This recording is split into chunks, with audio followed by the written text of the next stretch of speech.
capítulo de 1 Coríntios, primeira carta do apóstolo Paulo aos irmãos da igreja de Corinto. Eu sei que você já ficou muito tempo em pé, mas eu peço a sua gentileza, a sua compreensão, a ficar de pé por mais um momento. Me perdoe se no meio do caminho eu tossir, eu não ando muito bem de saúde. Uma gripe já está me acompanhando aqui há algumas semanas, mas eu peço sua compreensão se no meio do caminho eu der umas engasgadas aqui, tá bom? Primeira carta do apóstolo Paulo aos irmãos da igreja em Corinto. 1 Coríntios no capítulo 1, no verso de número 10, um único verso, eu creio ser mais do que suficiente para traduzir aquilo que o Espírito Santo de Deus quer falar à igreja, a igreja amada de Jesus. Você é a igreja amada de Jesus? Amém. Diga, esta palavra é para mim. Diz assim o capítulo 1, no verso de número 10, exortação ao quê? Unidade. Rogo-vos, pois, irmãos, pelo nome de nosso Senhor Jesus Cristo, que faleis todos a mesma coisa, e que não haja entre vós divisões. Antes, sejais inteiramente o quê? Unidos, na mesma disposição mental e no mesmo parecer. Feche os olhos, falemos com o Senhor. Espírito Santo, me usa agora com autoridade, da mesma forma que o Senhor já fez com aqueles que me antecederam. Os ministros que ministraram aqui, Senhor, anteriormente a minha palavra, que o Senhor me tome agora em teus braços, em tuas mãos, e que eu me esconda atrás da tua palavra.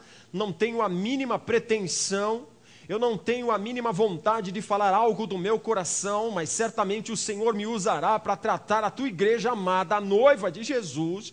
E esta é uma palavra de exortação à unidade da igreja. Hoje, um culto especial de Santa Ceia, uma palavra propícia para trazer a unidade entre aqueles que são chamados filhos de Deus. Nós então clamamos pela tua intervenção divina. Espírito Santo, seja bem-vindo. Nós repreendemos deste ambiente todo espírito maligno do pecado, da malignidade. Em nome de Jesus, nós te repreendemos e declaramos este ambiente propício para que a palavra do Senhor seja lançada e frutificada muitas vezes para a glória do Senhor. Todos os que creem digam amém, aleluia. Amém. Se assente, filho, por favor, fique à vontade no seu lugar. E nós estamos falando em 1 Coríntios, no capítulo de 1, no verso de número 10, o tema dessa ministração é exatamente o que está escrito no subtítulo do capítulo 1, exortação à unidade. E nada mais propício do que falar sobre unidade num dia como esse, um dia de Santa Ceia, aonde eu e você, como servos de Jesus, aonde homens e mulheres que se reúnem, não em um espaço físico como um clube, nós nos reunimos em um espaço físico com um propósito, a unidade dos santos. Porque não se engane, Jesus vai voltar. E se ele voltasse exatamente nesse momento, ele iria analisar este ambiente e somente aqueles que estão em plena comunhão uns com os outros, na unidade com o Senhor Jesus Cristo, subiriam para a glória eterna com o Senhor Jesus. Portanto, se você está aqui nesta manhã, neste ambiente, identificou no seu coração que você está em diferença com qualquer um que seja do seu irmão, qualquer um que seja das suas irmãs, eu clamo pelo poder do Espírito Santo, que o Espírito Santo fale profundamente ao seu coração.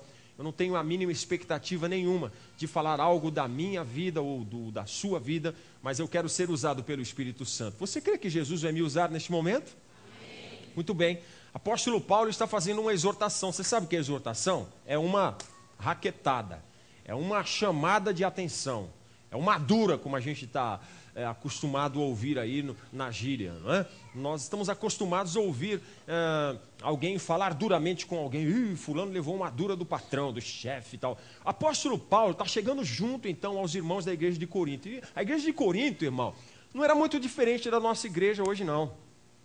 A igreja de Corinto tinha algumas dificuldades a começar, por exemplo, se você for ler lá na sua casa, nós nem temos tempo para discorrer com profundidade a cada um desses assuntos, mas se você pegar no capítulo 6, você vai ver que o apóstolo Paulo está falando sobre a carnalidade, está batendo forte na igreja sobre a carnalidade. Era uma igreja que tinha dificuldade em deixar o Espírito fluir. Eram crentes carnais, eram crentes que não se davam, não se entendiam. Então o capítulo 6 fala disso. Eles falam sobre problemas doutrinários. Eu sou de Paulo, eu sou de Apolo, outro, eu sou desse, eu sou daquele. Como é que é certo adorar? Será que podemos adorar de cabelo comprido? Será que... Era tudo assim. A mulher pode falar no culto? Não, é só o homem que pode falar. Igreja problemática. Você vai pegar lá no capítulo de número 10, você vai ver isso. No capítulo de número 7... a igreja fazia perguntas sobre o casamento. Então, como é que deve ser sobre o casamento? Como que a mulher deve se portar no casamento, né? Aí ele fala, a mulher deve ser submissa ao seu marido. O apóstolo Paulo dando instrução para a igreja de Corinto, isso no capítulo 7. No capítulo 12, fala sobre os dons espirituais. Então fala sobre o dom de línguas, então fala lá sobre o dom de interpretação de línguas. Como que nós devemos falar em línguas na igreja? Eu devo pregar em línguas estranhas? Claro que não. Se eu pregar em línguas estranhas aqui para você, ninguém vai entender nada. Chega lá no ponto de pregação, então, o que o Espírito Santo falou no meu coração? Sei lá, não entendi nada que o pastor falou. Então, falar em línguas, queridos, é edificação sua, não é edificação da igreja. Isso está lá no capítulo 12. Enfim, no capítulo de número 8, fala sobre ídolos, oferecer comidas consagradas a ídolos. Uma igreja completamente problemática. Mas de tudo isso que eu falei para você, no capítulo 1, no verso de número 10, o apóstolo começa a conversa, ele abre a carta. Se fosse hoje, receberia um e-mail, né? E nós receberíamos um e-mail do apóstolo Paulo recebendo aqui na Valentim Dalcheco, abriríamos o e-mail e estaria escritos assim: rogo-vos em nome do nosso Senhor Jesus Cristo, que vocês falem a mesma linguagem, que vocês tenham a mesma disposição mental, e que vocês tenham o mesmo parecer. Então o apóstolo Paulo vai falar agora sobre o comportamento da igreja. O apóstolo Paulo vai falar agora sobre a postura dos irmãos que estavam unidos ou divididos? Divididos.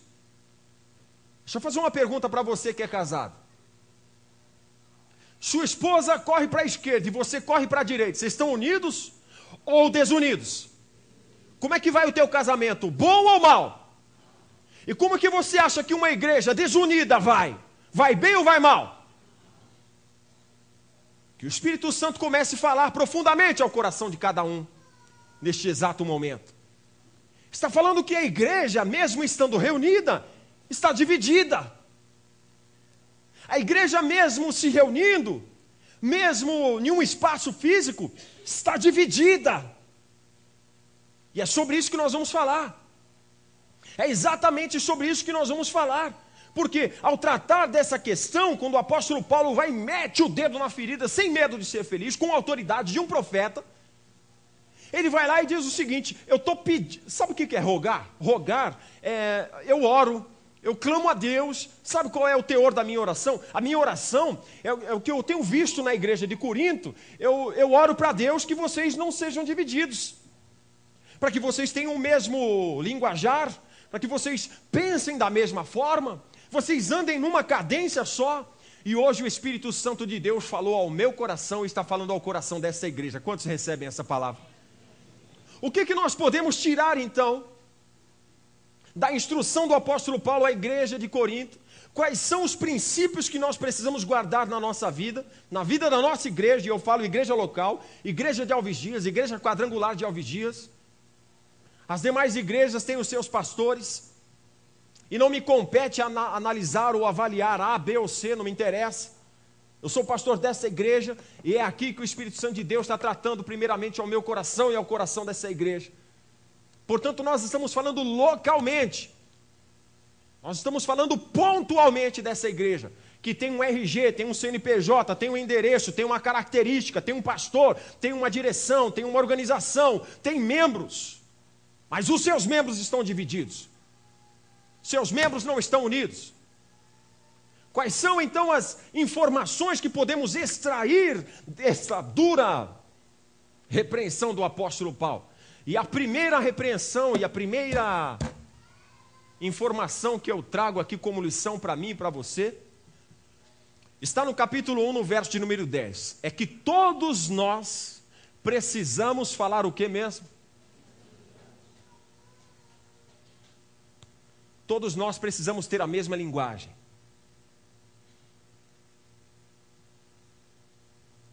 Em todos os aspectos. Você está achando que é só no teor doutrinário? Não. Nós estamos falando da organização da igreja. A Bíblia ensina a gente a fazer todas as coisas com ordem e o que mais? Com ordem e decência. E nós, para sermos unidos, meus amigos e irmãos, nós precisamos todos ter a mesma linguagem. E o que é ter a mesma linguagem? No capítulo 3 de Amós, no verso de número 3 também, está dizendo lá: andarão dois juntos se não estiverem de acordo? O que você acha? Andarão ou não? Não andarão. Não podem andar dois juntos se não estiverem de acordo. Não dá certo. Uma hora pega fogo. Uma hora dá tensão. Uma hora dá pane. Uma hora explode. Sabe por quê? Porque um tem um sentimento e o outro tem outro sentimento. E aonde há sentimentos diversos, existem divisões. Não pode ser assim conosco. Como igreja não pode ser assim. Nós não podemos ter sentimentos facciosos, gerando divisões. Apóstolo Paulo está falando justamente isso, sobre divisões. Quer saber por que muitas igrejas não avançam, queridos? Muitas igrejas estão mortas espiritualmente, sabe por quê? Porque pastor fala A, o membro fala B. O membro fala B, o pastor fala C. E assim sucessivamente. E a gente vai vendo a igreja morrendo nos seus procedimentos, morrendo nas suas atividades. Por quê? Por um simples gesto de linguagem. Então não há possibilidade, se nós formos... Jesus ensinou um princípio para a gente no capítulo 18 de Mateus, no verso 19, eu vou ler para você. Isso aqui é um ensinamento de Jesus no capítulo 18, no verso 19 do Evangelho de Mateus. Preste bem atenção que eu vou ler para você, que fala acerca também da unidade.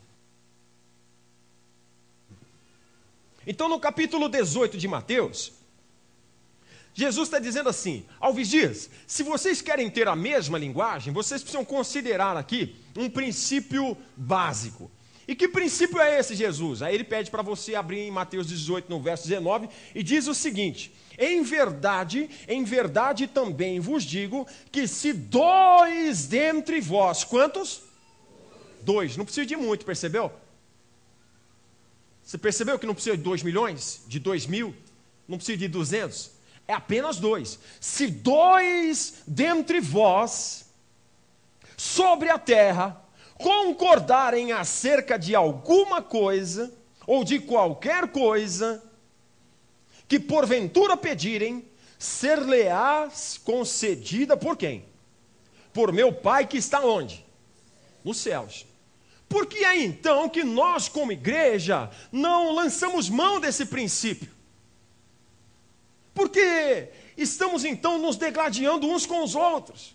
Por que nós estamos se pegando uns com os outros? Pastor, eu não vou muito com a cara daquele irmão. Ei, onde você pensa que você está, filho? Ei, aquele irmão lá parece que eu rei na barriga, olha o jeito que ele anda, olha lá, não sei o quê. Ô irmão, onde é que você acha que você está? Você está dentro de uma igreja, rapaz. E Jesus está chamando sua atenção, a minha atenção hoje, para dizer o seguinte: se você deixasse de ser tão ignorante, você sairia do seu pedestal, desceria do seu pedestal, se uniria em fé com esse irmão aí que você está achando que ele é chato, ele é arrogante, você iria unir a sua fé com a dele, e vocês iriam pedir qualquer coisa a Deus que está nos céus, e Deus responderia, sim ou não? Veja como é que nós estamos perdendo o campo. Veja como nós estamos deixando de sermos abençoados. Por quê? Porque queremos ser isolados. Não, eu sei, ninguém precisa me orientar, não, ninguém precisa me discipular, não preciso dar conta para pastor nenhum, não preciso dar conta para igreja nenhuma, não, eu vou sozinho, eu vou para a igreja o dia que eu quero, eu chego a hora que eu quero, e ninguém bota freio em mim, ninguém bota rédea em mim, e é assim. E dá muito bem para entender porque que você não avança. Porque está morto. Mas de verdade, você poderia dizer, pastor, não é assim, isso é uma minoria. A igreja é assim mesmo, onde se reúnem pessoas é assim mesmo. Errado. Errado. Não dou sono aos meus olhos enquanto não edificar uma igreja lavada, remida no sangue do Cordeiro, que respeita os preceitos da palavra do Senhor. Como eu poderia então admitir que na minha casa eu trabalho, minha esposa trabalha, minha filha trabalha e o meu filho de perna para o ar? De jeito nenhum. Aqui dentro da minha casa todo mundo trabalha. Assim também é na igreja. Se aqui na igreja nós prezamos pela unidade, eu não admito que o Senhor venha sei lá da onde fazer do seu jeito. Não vai ser assim. Porque aqui ainda se prega o evangelho do Senhor Jesus. Essa igreja ainda tem preceitos bíblicos. Não falamos a mesma linguagem nas nossas reuniões. Não falamos. Basta você dar uma olhada. Enquanto o pastor está pregando, tem gente mexendo não sei aonde. Enquanto o pastor está pregando, tem gente conversando, falando não sei com quem, dando risada. Não falamos a mesma linguagem. Na minha época, isso era no mínimo falta de respeito. Mas nas nossas igrejas isso ainda acontece. Não falamos a mesma linguagem quando o louvor está aqui, está acontecendo, os irmãos estão lá, todo distraídos. Não falamos a mesma linguagem quando o Espírito Santo de Deus está fluindo sobre a igreja e você está disperso, olhando para um, olhando para outro, de olho na menininha, de olho no irmãozinho, sei lá o que você está fazendo. Não falamos a mesma linguagem. Eu fecho os meus olhos e fico no meu cantinho ali chorando, porque quando eu abro os olhos e boto o reparo na igreja, eu fico irritado em ver o que vejo. Não falamos a mesma linguagem. Não falamos a mesma linguagem acerca da salvação. Alguns acham que aceitaram Jesus, batizaram nas águas, está tudo certo. Vou continuar pecando, vou continuar fazendo vida errada, vou continuar fazendo vistas grossas ao pecado. Conserta a tua vida, porque o Espírito Santo de Deus não admite pecado na igreja. Não falamos a mesma linguagem. Pastor, mas a igreja está crescendo. Eu não estou muito preocupado com isso. Eu estou preocupado que essa igreja cresça e cresça saudável. Saudável. Sem divisões. Porque a divisão é um negócio muito tênue. Ele vem de mansinho, ele vem chegando, e quando ele chega e ele se instala, o câncer começa a se espalhar, e a igreja começa a sofrer as mazelas das enfermidades espirituais. Já não vemos mais o Espírito Santo fluir sobre a igreja. É uma meia dúzia de irmãos que glorificam, uma meia dúzia de irmãos que dá glória a Deus, e os outros ficam apenas espectadores. Se você quer ser espectador, vai para a tua casa, liga a televisão, lá tem espectador o dia inteiro. Fica lá 7, 8 horas na frente da tua televisão. Mas aqui não é palco, isso aqui não é um picadeiro, isso aqui é um lugar que nós nos reunimos para dar glória para Jesus. Não falamos a mesma linguagem. Há divisões. E porque há divisões, nós podemos perceber, quando eu vou chamar a atenção dos meus líderes nos pontos de pregação, eu digo assim: filho, onde é que está fulano? Pastor, eu já chamei uma, eu já chamei duas, eu já chamei 10. Pastor, eu estou até constrangido de falar com ele, eu estou até com medo dele desviar de tanto que eu peço. Aí eu digo assim: então não fale mais. Ele já está constrangido, tá? Ele já está querendo ir embora? Tá. Então não chama mais não. Deixa, solta ele, solta. Não força não. Não força não. Mas nós estamos numa igreja onde nós nos propusemos, nós temos um propósito. Você sabe qual é o propósito da igreja ou não? Você sabe de cor, na sua cabeça, qual é o propósito da igreja? Nós estamos aqui para fazer discípulos. Sabe como é que nós fazemos discípulos? Não é vindo no culto de domingo não, senhor. Não é vindo no culto de sábado não, senhor. Nós fazemos discípulos todos os dias lá dentro de casa.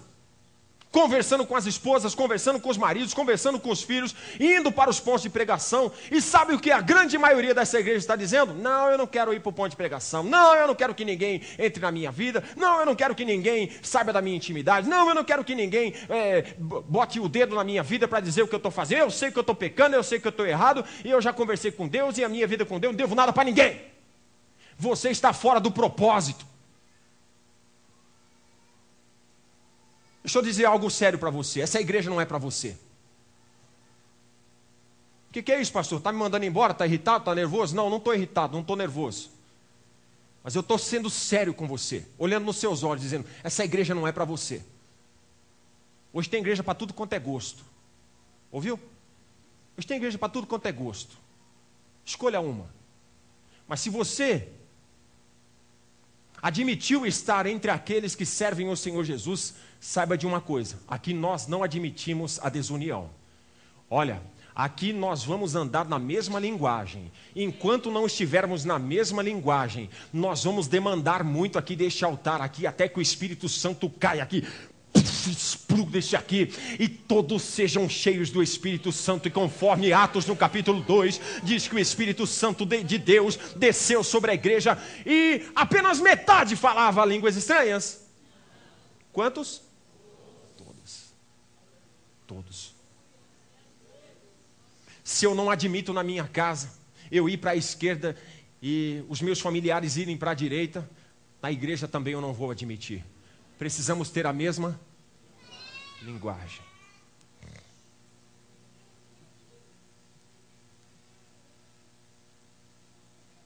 Também no verso de número 10, o apóstolo Paulo diz assim, vocês precisam ter a mesma linguagem. E além de vocês precisarem ter a mesma linguagem, vocês precisam ter a mesma disposição mental, o mesmo parecer. Sabe o que é o mesmo parecer? O mesmo parecer é pensar da mesma forma, pensar do mesmo jeito. Pensar do mesmo jeito, e todos devem ter o mesmo parecer. E por que eu devo ter o mesmo parecer? O mesmo parecer é pensar da mesma forma. Eu não sei como é que você pensa acerca do pecado, por exemplo. Não sei. Mas nós vamos falar. Alguns acham que é impossível. Como é que nós vamos pensar tudo da mesma forma? Se eu tenho aqui palmeirense, se eu tenho aqui corintiano, se eu tenho aqui São Paulino, só aí já deu pane. Só aí já deu pane. Por quê? Porque eu acho que o melhor time que tem na face do planeta é o Corinthians. Estou certo? Então, já arrumei uma tensão, certo? Então alguns dizem o seguinte, como é que nós vamos ter o mesmo parecer se dentro da nossa casa nós não conseguimos ter o mesmo pensamento? Como isso é possível?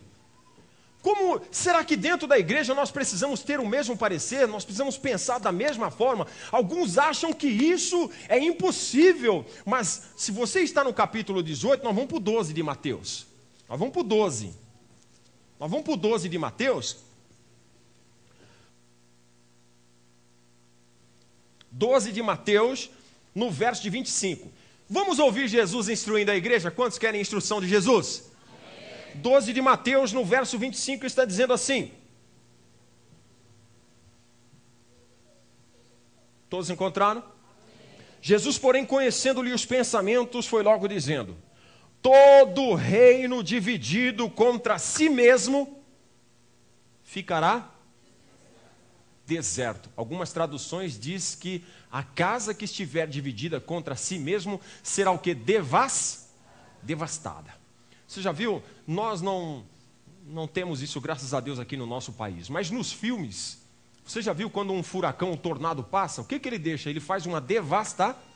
E quando ele passa, o que sobra? Nada. Você entendeu porque tem familiares hoje que não tem nada? Você entendeu porque tem igrejas hoje que não tem nada? Estão divididas, estão devastadas, não falam a mesma linguagem, não pensam do mesmo jeito.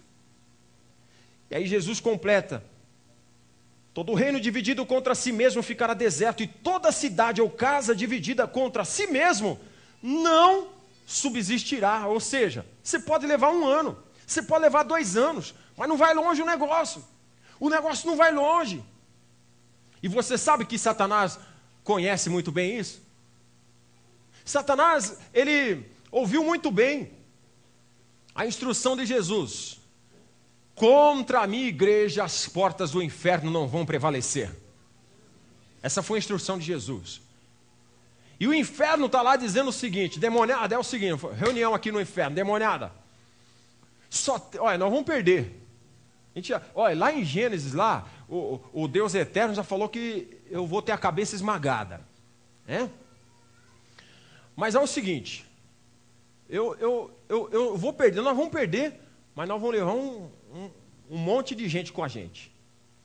E tem um jeitinho de entrar lá na Valentim Dalcheco 53. E a demoniada toda, é mesmo, chefe? Conta para nós, como é que é?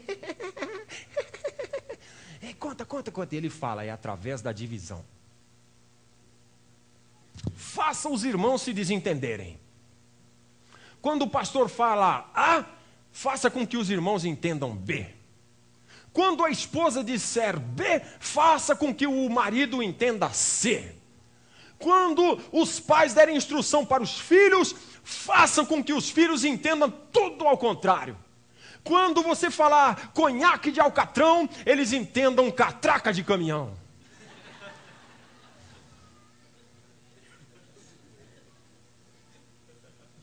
Satanás sabe como entrar na igreja. Sabe ou não sabe?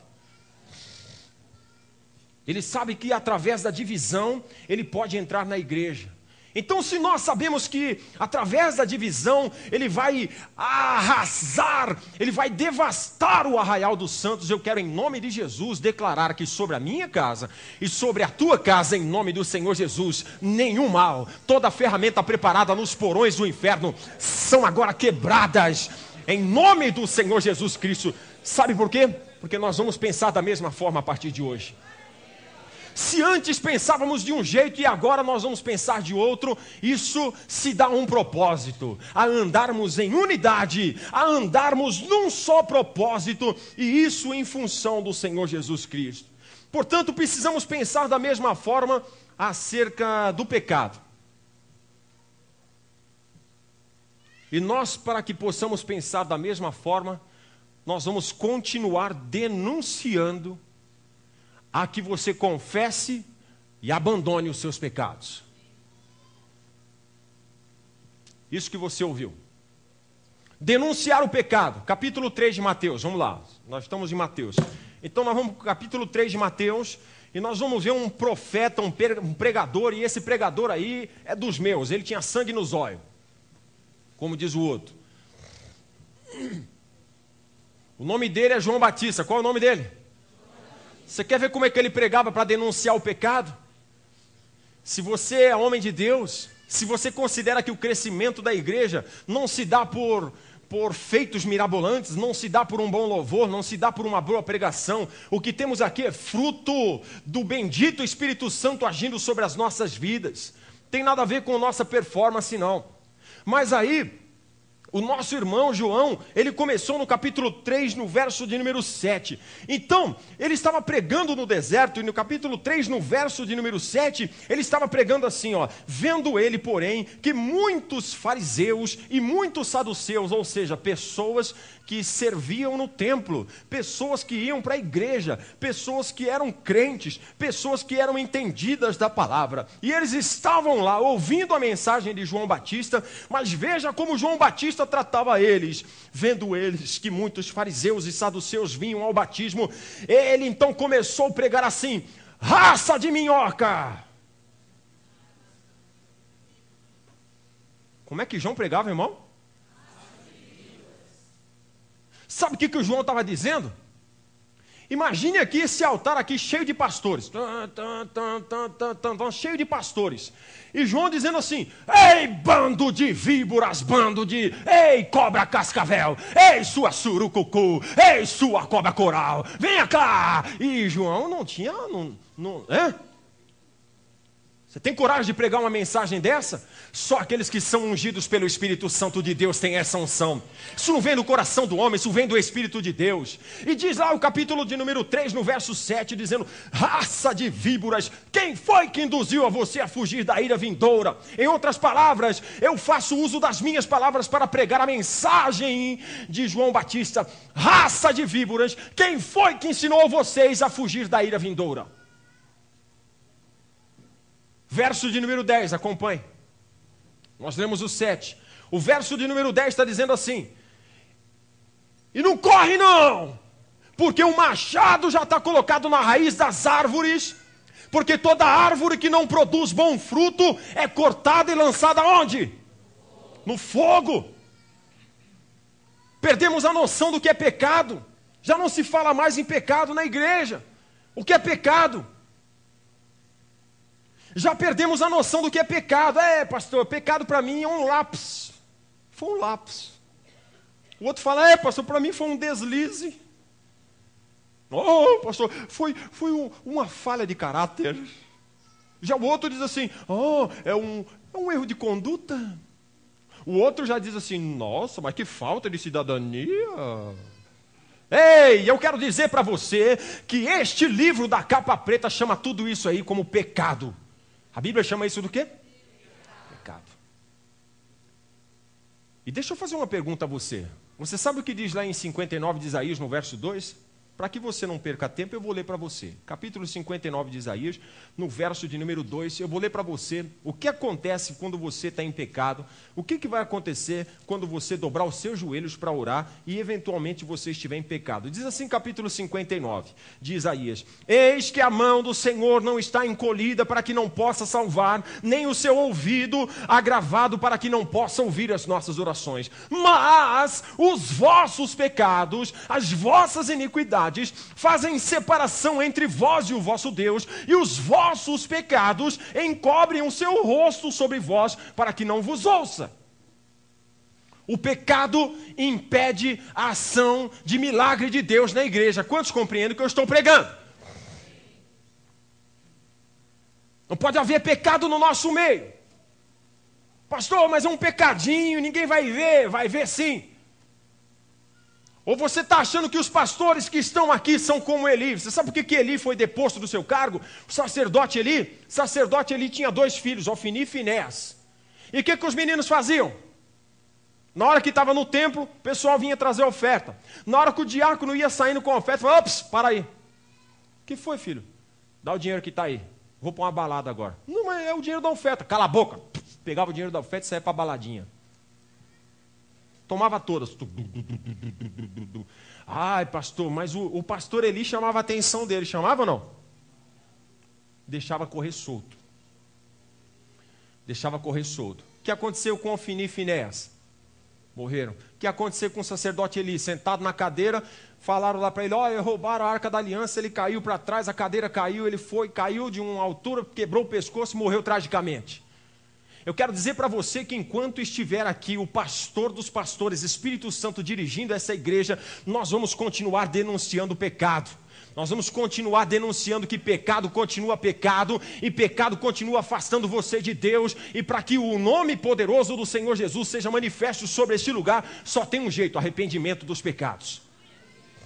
Só tem um jeito. Precisamos pensar do mesmo jeito. O que é pecado para você, para mim pode não ser. Mas eu aconselho você a pautar a sua vida na palavra do Senhor para saber o que é pecado e o que não é pecado. Pregar sobre o arrependimento dos pecados.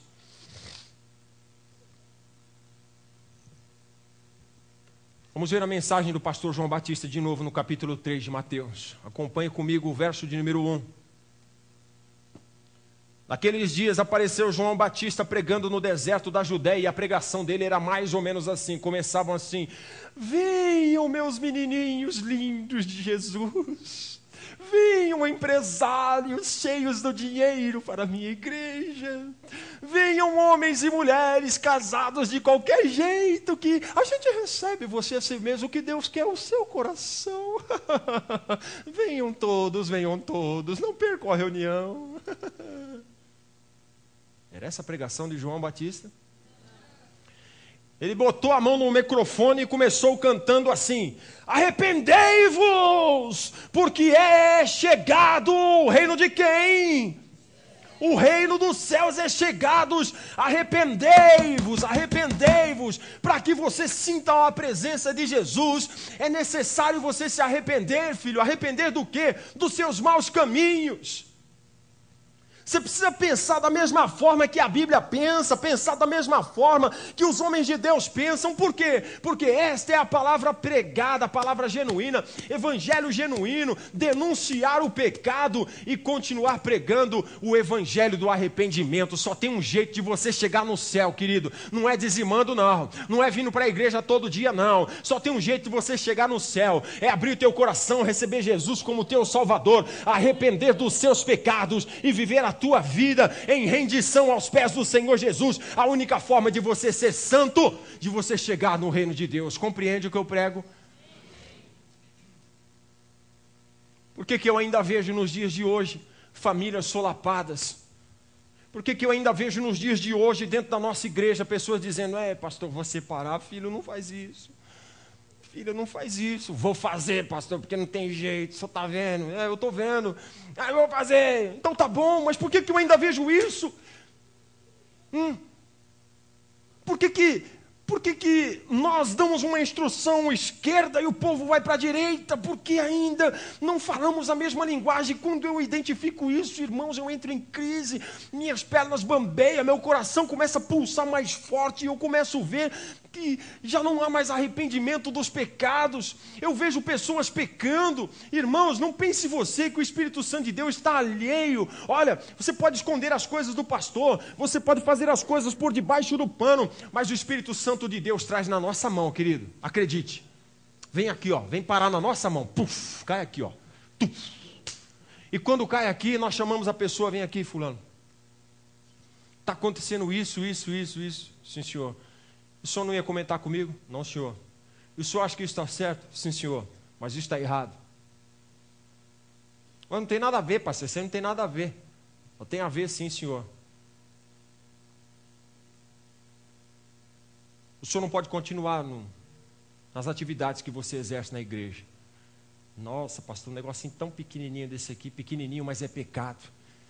E eu quero dizer para você que este altar é santo. Eu quero dizer para você que para pregar o evangelho do Senhor Jesus, no mínimo você tem que ter uma disposição de arrependimento dos seus pecados.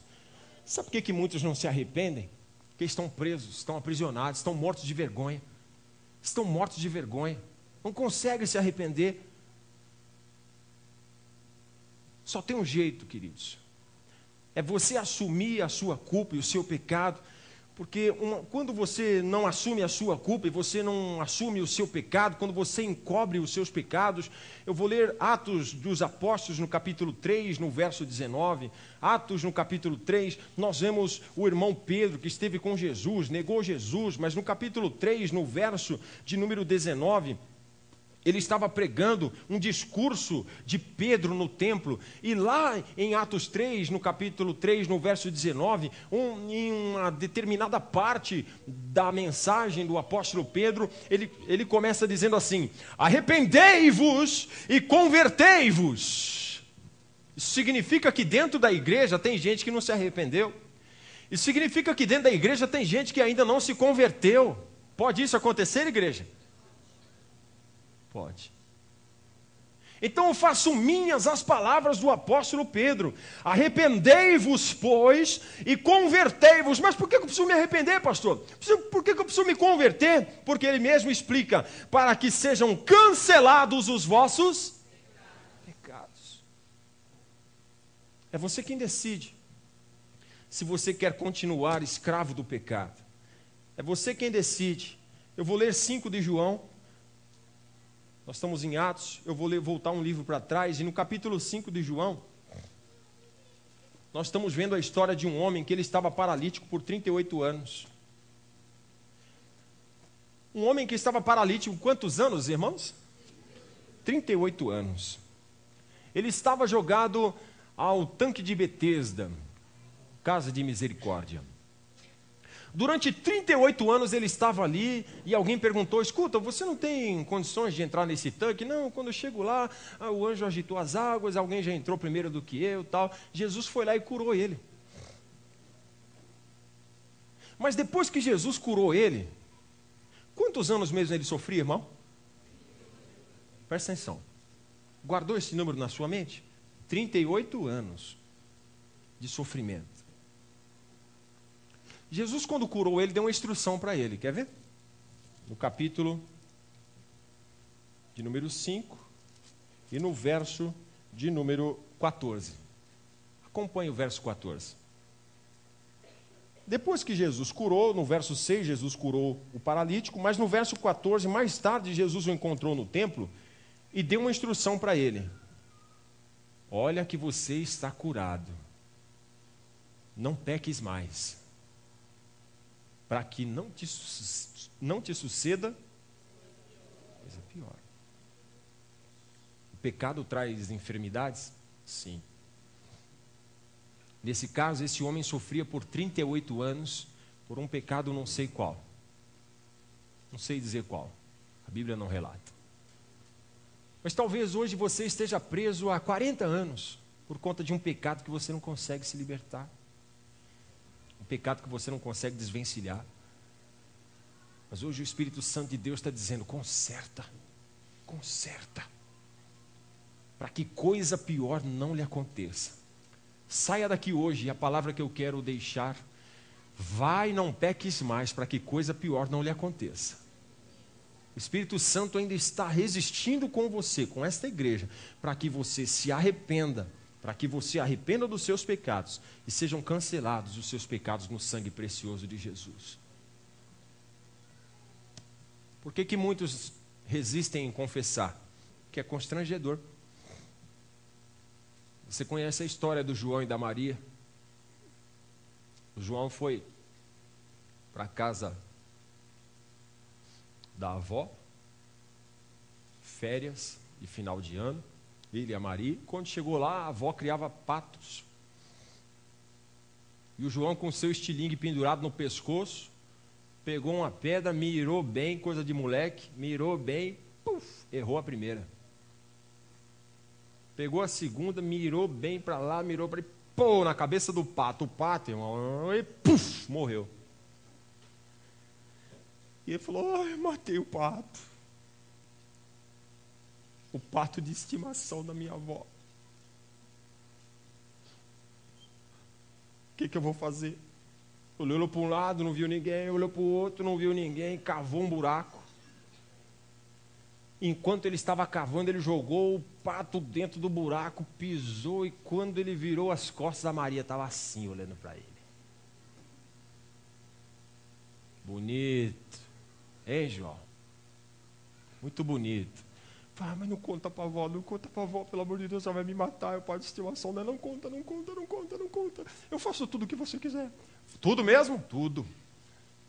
Então tá bom. No outro dia, a avó gritou: Maria, venha lavar louça. Sabe o que é, vó? O João falou que gosta muito de lavar prato no meu lugar. Eu não falei nada. Olha o pato. E o João, inconformado, foi e começou a lavar prato. E assim foi um dia, e assim foi 2, e assim foi 3, e assim foi 4, e assim uma semana. E o João agora já está triste. O João agora está cabrunhado. O João agora, irmão, está sentado na varanda, a mão no queixo, não aguenta mais aquela vida miserável, não aguenta mais aquela tristeza. Então a avó chegou e sentou do lado dele, e dizendo: o que foi, filho? Eu estou notando você triste, estou notando você diferente, o que aconteceu? Na verdade ela sabia, mas não é nada não, vó, não é nada não, conta para mim, conta. Sabe o que é, vó? Eu fiz uma besteira aí, ó. Fiz um negócio aí que não é legal, eu não queria nem contar para a senhora, que eu estou morrendo de vergonha, o negócio não é legal. Ela então sentou o garoto na coxa, envolveu com o braço e disse assim: conta para sua avó o que está acontecendo. Ele falou: eu matei um pato da senhora com meu estilingue, e é o pato que a senhora mais gostava. E a avó disse assim: eu notei a falta do meu pato de estimação. E quer saber mais? Eu sabia que foi você, eu vi. A senhora viu, vó? E por que a senhora não falou nada? Eu queria ver quanto tempo você ia viver escrava da Maria. Mas eu quero dizer algo para você, filho. Olha, você vale muito mais do que 1 milhão de patos para a avó. Eu não estou chateada com você, não. Aconteceu, é verdade, não faça mais. Sempre que você fizer alguma coisa errada, vem contar para a avó. Conta para sua mãe, conta para o seu pai, mas não viva essa vida de escravidão. Você está perdoado, tá bom? Vai com Deus. Abraça a avó. Abraçou. E no outro dia, Maria, venha lavar a louça. O João falou que quer lavar no meu lugar. Eu não falei nada. Olha o pato. A minha avó já sabe do pato. Eu já contei tudo para ela.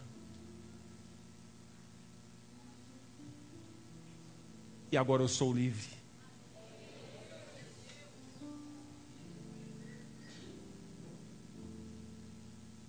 Será que você consegue contar os seus pecados para Jesus? Será que você consegue se arrepender dos seus pecados diante de Jesus? Será que você tem disposição para sentar na perna direita de Jesus? Será que você tem disposição de deixar Ele abraçar você hoje? Dizer: filho, eu amo você, você vale mais do que 1 milhão de patos. Você vale mais do que 1 milhão de coisas para mim. Quantos desejam confessar os seus pecados?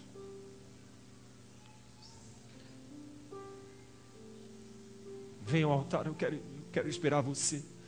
Nós não temos tempo, mas Espírito Santo me orienta que seja assim.